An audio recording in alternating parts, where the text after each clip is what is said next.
Iran സുരക്ഷാ കാരണങ്ങളാൽ സ്റ്റാർലിങ്കിന് കടുത്ത നിരോധനം ഏർപ്പെടുത്തിയിട്ടുണ്ട്. സ്റ്റാർലിങ്ക് എവിടെ ആര് ഉപയോഗിക്കുന്നുണ്ടെങ്കിലും അത് കണ്ടെത്തി ആ സ്റ്റാർലിങ്ക് പിടികൂടുകയും അത് ഉപയോഗിച്ചവരെ അറസ്റ്റ് ചെയ്യുകയും ചെയ്യുന്നു എന്നത് വ്യക്തമാണ്. കാരണം ഇറാനുള്ളിലുള്ള ആഭ്യന്തര കലാപങ്ങൾ സൃഷ്ടിക്കാൻ മൊസാദും അതുപോലെ CIA ചേർന്ന് നടത്തിയ എല്ലാ ഗൂഢാലോചനകളും ഈ സ്റ്റാർലിങ്ക് മുഖേനയാണ്.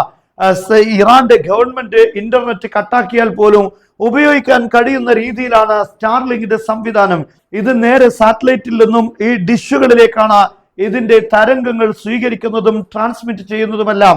അതുകൊണ്ട് ഇതിനെ കൺട്രോൾ ചെയ്യുക എന്നത് ഒരു ഭരണകൂടത്തിന് പ്രതിസന്ധിയുണ്ട്. അത് ആര് ഉപയോഗിക്കുന്നു, എവിടെ മറഞ്ഞു ഉപയോഗിക്കുന്നു, ഇതൊന്നും മനസ്സിലാക്കാൻ പ്രത്യേകമായ സംവിധാനമില്ലാതെ കഴിയുകയില്ല. എന്നാൽ ഇപ്പോൾ ശക്തമായ നിരീക്ഷണമാണ് ഇറാനിൽ ഇത് ഉപയോഗിക്കുന്നവർക്കെതിരെ ഉള്ളത്. കാരണം അവർ ഇത് ഉപയോഗിക്കുന്നത് തീർച്ചയായും മൊസാദിനും അമേരിക്കക്കും വേണ്ടി മാത്രമാണ്. Iran has ceased 997 Starlink dishes and arrested 163 people for using Starlink. Starlink ഉപയോഗിച്ചതിന്റെ പേരിൽ 163 പേരെ അറസ്റ്റ് ചെയ്യുകയും അതോടൊപ്പം തന്നെ 997 സ്റ്റാർലിങ്ക് ഡിഷുകൾ ഇറാന്റെ സൈന്യം പിടികൂടുകയും ചെയ്തിട്ടുണ്ട്. ഇത് ഉപയോഗിക്കുന്നത് ഇവിടെ വലിയ കുറ്റകരമാണ്. അതുകൊണ്ട് തന്നെ ശക്തമായ നിരീക്ഷണമാണ് ഇത് ഉപയോഗിക്കുന്നവർക്കെതിരെ ഉള്ളത്. ഇത് ഉപയോഗിച്ചു കഴിഞ്ഞാൽ 2 വർഷം വരെയുള്ള തടവാണ് ഇറാനിൽ ശിക്ഷയായി വിധിക്കുന്നത്. എന്നാൽ ഇപ്പോഴും ശക്തമായ രീതിയിൽ ഇത് ഉപയോഗിക്കുന്ന ആളുകൾ അല്ലെങ്കിൽ മൊസാദിന് വേണ്ടി ചാരപ്പണി നടത്തുന്ന പലരും ഇറാനകത്ത് ഉണ്ട് എന്ന കാര്യം ഇതിലൂടെ വ്യക്തമാകുന്നു.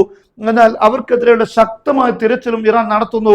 ഒരു കാര്യം ഉറപ്പാണ്, അമേരിക്കക്കും ഇസ്രായേലിനും ഇപ്പോൾ വലിയ രീതിയിൽ മുമ്പുണ്ടായിരുന്ന രീതിയിൽ ഇറാനിലെ ജനങ്ങളെ നിയന്ത്രിക്കാനോ അവിടെ ആഭ്യന്തര കലാപം സൃഷ്ടിക്കാനോ ഒരു പ്രതിഷേധം സൃഷ്ടിക്കാനോ പോലും ഇപ്പോൾ ആപതില്ല.